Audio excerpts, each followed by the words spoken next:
Linda left the house at 7:30 in the evening, kissing me on the cheek as she had done every Thursday for the past 3 months. "Just going to Cynthia's," she lied, rolling her eyes, and then walked out of my office on long legs, perfumed with perfume. The problem for her was that one Thursday night, I ran out of cigarettes and walked 5 minutes to the big supermarket in the mall.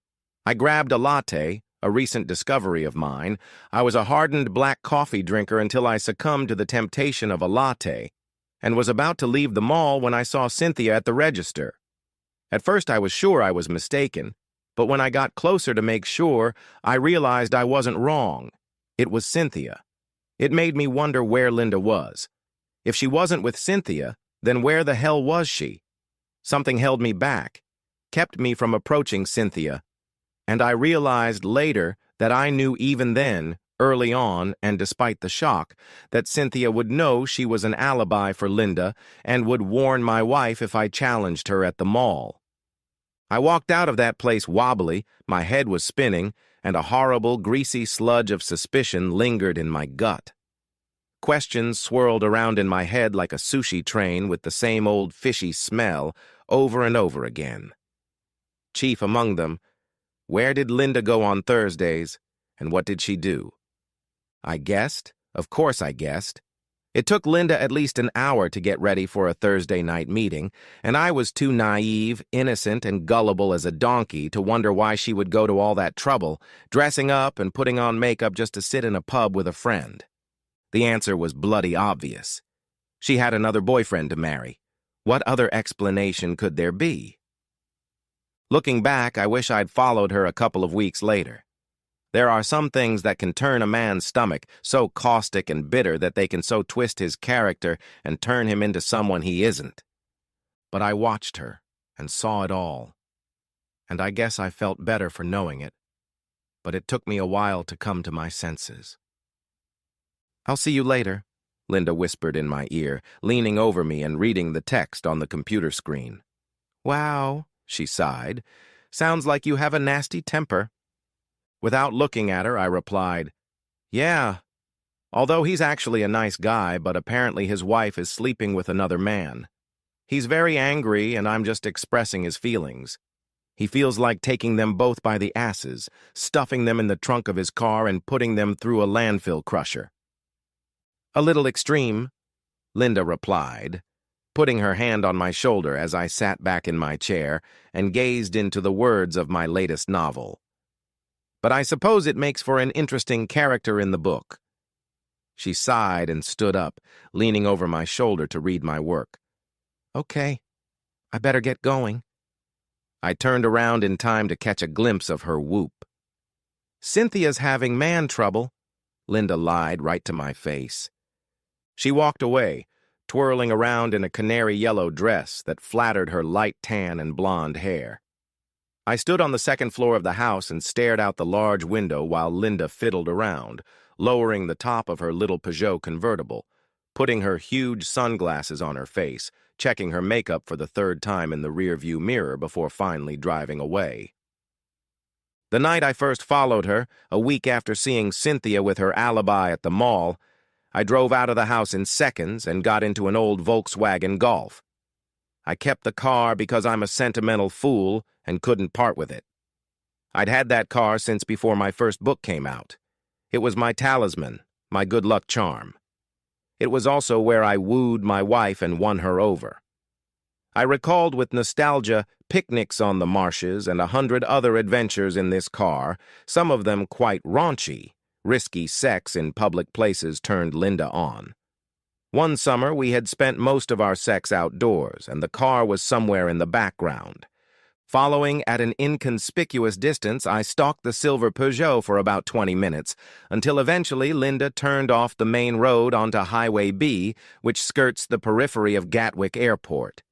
I had to slow down because of the heavy traffic on that stretch, but I tried to keep the silver flash in sight as we drove through the English countryside, through narrow lanes and past English pubs with beer gardens filled with happy people enjoying the late summer sunshine.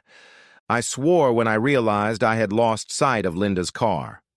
Starting the Golf and speeding off for about a mile, I concluded that she must have turned onto some side road. I turned the Golf around in the pub parking lot and quickly made my way to where I lost contact with the Peugeot. Moving slowly down the road, I scrutinized both sides of the road looking for any sign of a turn. Nothing. I swore again when I reached the spot where I could definitely see the silver car ahead of me. It couldn't just disappear. I must have missed the road. This time my heart beat faster and my chest filled with dread when I saw the highway. Linda had to be on that track. Did I really want to know that? I sat with white knuckles clutching the steering wheel and only moved when I heard the sound of an approaching engine behind me. What made me decide to investigate further along this leafy lane was the fact that the approaching car, instead of overtaking me and driving on, slowed down and turned into the alley. Whoever it was must have been aware of the lane's existence, as it was damn hard to see it when driving by. I found a Golf parking spot a few hundred yards down the road and walked back. By then the light was starting to fade, dusk was setting in, signifying the end of an August day. But I knew I had another 20 minutes of decent light to do some reconnaissance. Another car coming down the highway behind me caused me to back off into the woods and hide behind a tree. There seemed to be a lot of traffic along this path, and I wondered why and what Linda's business was that had brought her here. After 10 minutes of slowly walking down the lane, I came to a clearing. There were 7 cars parked there, including Linda's silver Peugeot. Among the cars parked in this blind spot, I recognized a large Mercedes. It belonged to the husband of one of Linda's friends, a guy I had met several times at barbecues and parties. What the hell were Linda and Simon Baxter doing there? I soon got the answer. Every disgusting detail of that moment of realization is imprinted on my mind, an indelible stain of depravity that I cannot wash away. My wife, my beautiful, sexy, and by then practically naked Linda was sitting in the car. At first I thought I was dreaming, or that I had somehow become one of my own fictional characters. But, oh no, this disgusting, disturbing scene was quite real. My wife was the center of attention in a sex venue. I read about doggers and dogging on the internet. The origin of the euphemistic term dogging is not entirely clear. But that night, it was pretty damn clear to me that dogging refers to a crowd of men standing around watching and sometimes joining, if invited, a couple having some kind of sex. That night, shocked and numb with grief, I watched my wife having sex with them. Unable to bear the filth and debauchery any longer, I staggered back down the lane. Somehow I made it to the Golf, and with trembling hands I lit a cigarette. I smoked 3 more, my mind refusing to accept what my eyes were seeing. It just couldn't be real. Not my wife, not Linda. The noise of engines and headlights flickering among the trees told me that the obscenity was over, and I started the car and drove home, absorbed in what I had witnessed. An hour and a half later, I heard the hum of the motor on the garage door. Linda was home. "How is she?" I asked as my wife went upstairs and headed for the shower in our bedroom. Without waiting for me, Linda replied that Cynthia was fine, that they'd had a good talk and a drink, and that Linda had given her friend some sound advice. I had half a mind to burst into the bathroom and challenge the bitch, confront her, and demand an explanation of what the hell was going on. I wanted to see her face when I told her I knew what a disgusting bitch she was, as I watched her pleasuring these men, but I couldn't be sure I wouldn't shove her face through the shower screen and start pummeling her with my fists. Revenge is a dish best served cold, so I waited and planned. 3 weeks later, I followed Linda again. This time, instead of having sex, she seemed to be meeting Simon Baxter just for vanilla sex in the hotel. I noticed the Mercedes was already in place as I pulled in behind Linda in the parking lot of the Premier Inn near the airport. My wife parked, and leaving the Peugeot behind, took a quick stride toward the hotel entrance, the hem of her tight yellow dress flickering on the back of her legs. Once she was inside, I grabbed my cell phone from the seat beside me and made a call. 2.5 hours later, I was waiting in the Golf at a pair of massive iron gates. It was dark, and I was on the outskirts of an industrial complex outside of Crawley. A van drove towards me, its headlights flashing as it approached. A man stepped out of the van and unlocked the huge padlock that was used to attach the chain that held the iron gate closed. The clinking of the chains against the gate caused furious barking from behind the tall graffiti-style fence that surrounded the compound inside. A man drove the van into the gate, and after calming two vicious Rottweilers, invited me inside. The place smelled like old oil, and I could see the old hulks of cars, vans, and trucks piled according to someone's plan around the perimeter of the grounds. Against the sulfur-yellow light of the streetlights, a crane loomed behind the fence, its long shadow clearly drawn on the dirty concrete floor of the yard. A man opened the twin doors at the back of the van, and when I peered inside the rusted hull, there among the debris and spare tires lay Simon Baxter and my unfaithful wife. Both blinked at the light hitting their faces and peered out of the hole like a pair of moles. Their eyes widened when they saw me standing there as the man pulled them not too gently out into the cool night air. Simon Baxter tried to speak through the gag clamped between his teeth, struggled against the rope binding his wrists, but I quickly stepped forward and gagged him with a satisfying punch to the solar plexus. I savored the way he collapsed onto the concrete, panting, and considered knocking his teeth out just for the fucking fun of it. "Take them to the workshop," I said quietly to my accomplice, who obediently complied after a bit of poking and prodding and picking at Mr. Baxter's kidneys. "What the hell is going on?" hissed Linda, her eyes flashing fire as the gag was removed. "Shut up, you treacherous bitch," I muttered, and the icy tone and uncharacteristic swearing must have had an effect, because my wife did just that. "Look at that," I said mockingly. "You've soiled that beautiful dress." Then I pounced on her again, all aggressive and snarling. "I followed you a few weeks ago, on a little picnic in the woods near the airport. You ate a lot that night, Linda," I said, and anger started to boil up inside me. "How many guys did you have sex with?"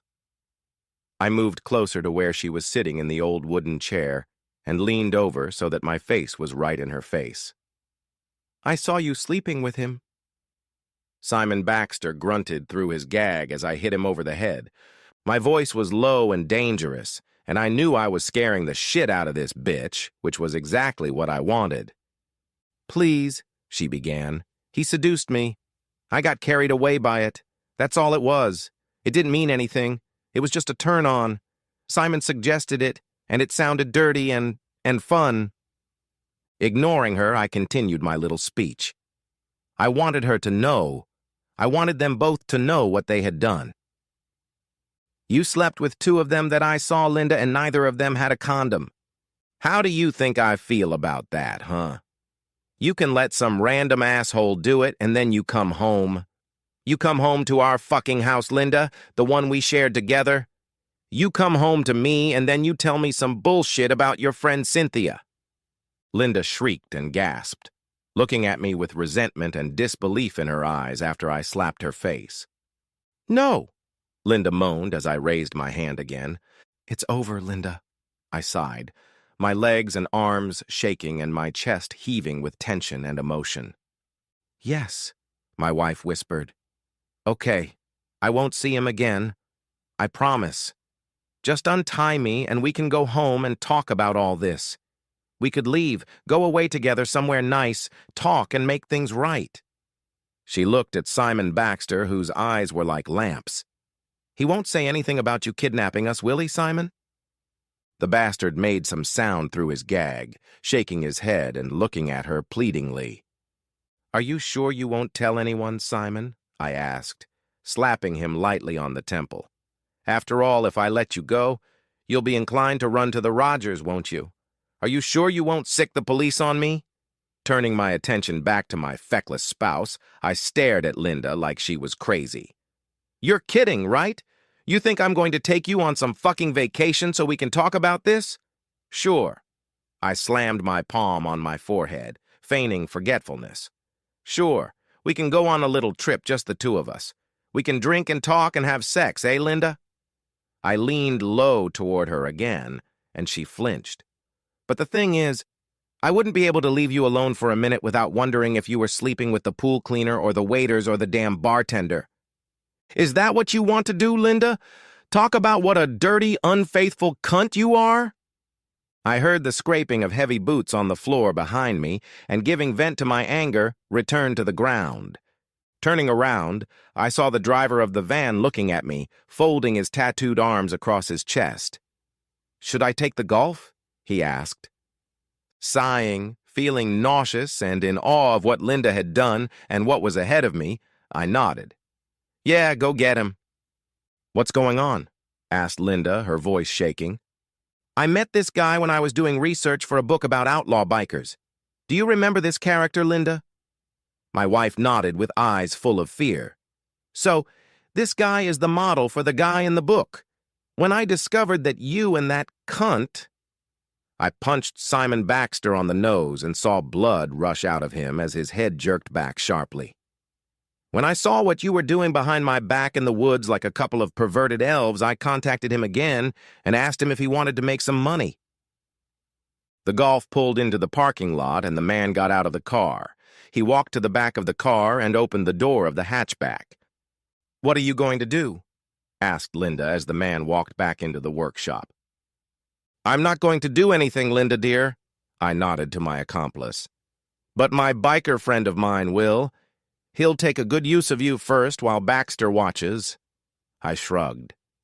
"After that, I think you'll both end up in the back seat of the Golf. Mr. Baxter might be out of gear by then. I think I told my buddy to cut off Simon's dignity." I sighed and shook my head from side to side as Baxter went into a rage, the gag muffling his squeals of terror as he thrashed around on the floor. "I'm going to miss this car more than you," I said, and walked away while my biker friend gagged Linda. Heading for the gate, I looked over my shoulder. Without her, I'll be crushed as hell.